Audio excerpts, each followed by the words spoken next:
Ini saya akan coba menjawab pertanyaan tema Bimba A.I.U.E.O Distance Learning 1. Pertanyaan yang pertama adalah, apa yang dimaksud dengan Bimba A.I.U.E.O Distance Learning?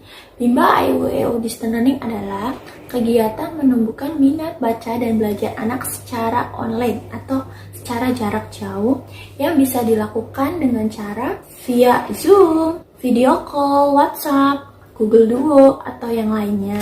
Pertanyaan kedua, apa perbedaan Bimba A.I.U.E.O Distance Learning dengan Bimba A.I.U.E.O tatap muka?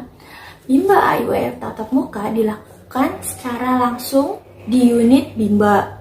Murid dengan motivator berhadapan langsung dan bertemu langsung di satu kelas.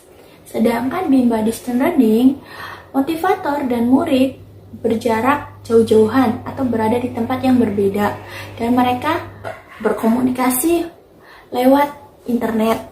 Selanjutnya, berapa lama durasi kegiatan Bimba A.I.U.E.O Distance Learning? Durasinya adalah 40 menit, 30 menit.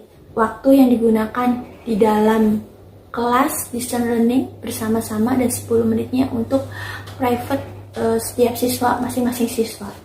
Selanjutnya, jelaskan mengenai durasi waktu kegiatan Bimba A.I.U.E.O Distance Learning 30 plus 10 menit.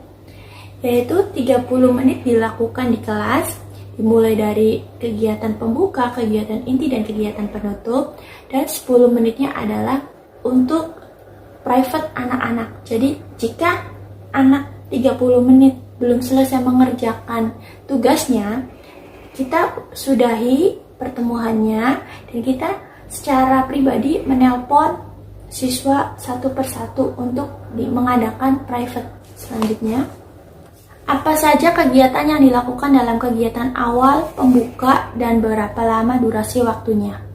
Kegiatan awal dilakukan selama 5 menit, yaitu kegiatannya adalah berdialog umum, bernyanyi lagu Labimba, bernyanyi lagu doa sebelum belajar, tepuk semangat. Selanjutnya, apa saja kegiatan yang dilakukan dalam kegiatan inti dan berapa lama durasi waktunya? Di dalam kegiatan inti, durasinya adalah 20-25 menit.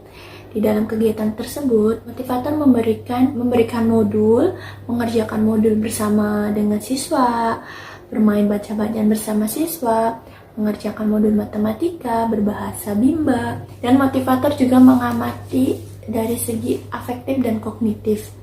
Segi afektif, motivator setiap saat bisa menganalisa siswa itu dari segi afektifnya. Sedangkan dari segi kognitif, motivator bisa melakukan selama 10 menit sekali. Dan motivator mengevaluasi apa yang dikerjakan oleh murid. Pertanyaan selanjutnya adalah, apa saja kegiatan yang dilakukan dalam kegiatan akhir atau penutup dan berapa lama durasi waktunya? Durasi waktunya adalah 5 menit.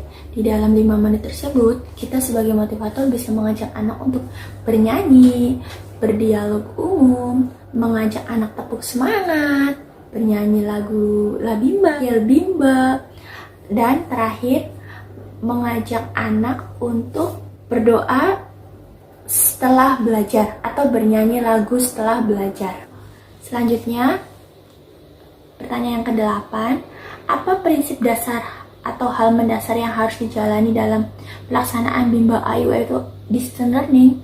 Motivator berparadigma Bimba sehingga distance learning bisa berjalan dengan semestinya atau bisa berjalan dengan lancar. Dan di dalam kegiatan ini, kita sebagai motivator menerapkan metode bandul, yaitu ketika anak diajak bermain baca-bacaan, lalu anak diajak berhitung, setelah itu anak diajak berbahasa Bimba atau bernyanyi, lalu balik lagi anak-anak diajak bermain baca-bacaan. Setelah anak mengerjakan modul atau tugas-tugasnya, kita dapat mengevaluasi anak atau mempelajari kembali apa yang sudah anak pelajari sebelumnya atau pertemuan sebelumnya. Selanjutnya, pertanyaan ke-8, apa prinsip dasar atau hal mendasar yang harus dijalankan dalam pelaksanaan Bimba A.I.U.E.O Distance Learning? Pada prinsipnya, Bimba A.I.U.E.O Distance Learning adalah proses belajar dan menemukan minat baca dan belajar anak secara jarak jauh. Sehingga faktor yang harus mendukung yaitu sinyal dan perangkat. Ketika sinyalnya bagus, otomatis pembelajaran secara distance learning akan berjalan lancar. Dan motivator pun tetap berparadigma Bimba dan menerapkan teori Bandul. Selanjutnya, kegiatan apa yang menjadi prioritas utama untuk melaksanakan Bimba AIU Distance Learning? Yaitu kegiatan bermain baca-bacaan, bermain modul, dan berhitung. Selanjutnya, kapan motivator harus memberikan motivasi atau reward kepada anak?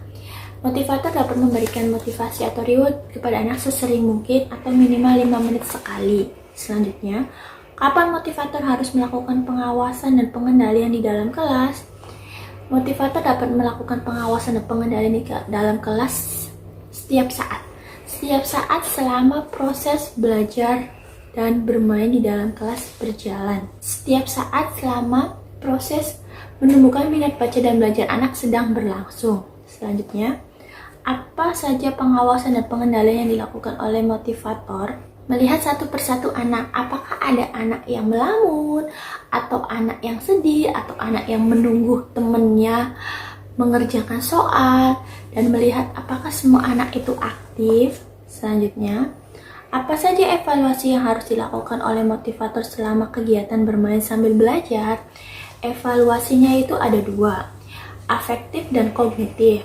Yang afektif dapat dilakukan secara setiap saat. Evaluasinya dapat kita terapkan setiap saat. Sedangkan evaluasi kognitif dapat dilakukan secara 10 menit sekali. Sekian video dari saya. Mohon maaf jika ada kekurangan dan kesalahan. Terima kasih. Wassalamualaikum warahmatullahi wabarakatuh. Tetap semangat dan terus belajar.